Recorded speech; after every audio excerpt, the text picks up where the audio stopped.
ফিলিস্তিনের অবরুদ্ধ গাজা উপত্যকার গাজা সিটিতে ছেলের সামনে মাকে পিষে দিয়েছে দখলদার ইসরায়েলের একটি ট্যাঙ্ক।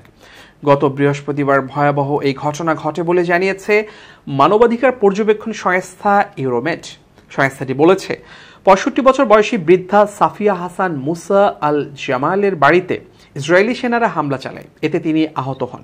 এরপর তার উপর দিয়ে চালিয়ে দেয়া হয় ট্যাঙ্ক। সাফিয়ার ছেলে মুহান্নাদ আল জামাল এই ঘটনা প্রত্যক্ষ করেছেন। মুহান্নাদ বলেছেন, ঘটনার সূত্রপাত হয় বৃহস্পতিবার সকাল ১০টায়। ওই সময় ইসরায়েলি সেনারা গাজা সিটির সেজায়াতে প্রবেশ করে। ইসরায়েলিদের গুলি ও বোমা থেকে বাঁচতে তার মা, ৩ বোন ও তাদের সন্তানরা ভবনের নিচতলায় চলে আসেন।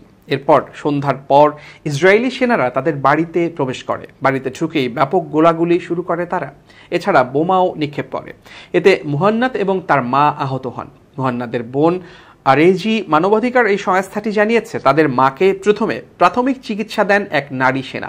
এরপর বলা হয় তাদের মাকে চিকিৎসার জন্য নিয়ে যাওয়া হবে। মুহান্নাদ জানিয়েছেন, এরপর তাকে এবং তার মাকে ট্যাঙ্কে করে নিয়ে যাওয়া হয় মুস্তাহা চত্বরে। সেখানে নিয়ে গিয়ে তার মাকে রাস্তায় শোয়ানো হয়। এরপর তার উপর দিয়ে চলে যায় একটি ট্যাঙ্ক। ভয়াবহ সেই ঘটনার কথা মনে করে মুহান্নাদ বলেন, যখন আমি এই ঘটনা প্রত্যক্ষ করি তখন আমার মনে হয়েছিল আমি পাগল হয়ে গেছি। আমি চিৎকার ও কাঁদা শুরু করি।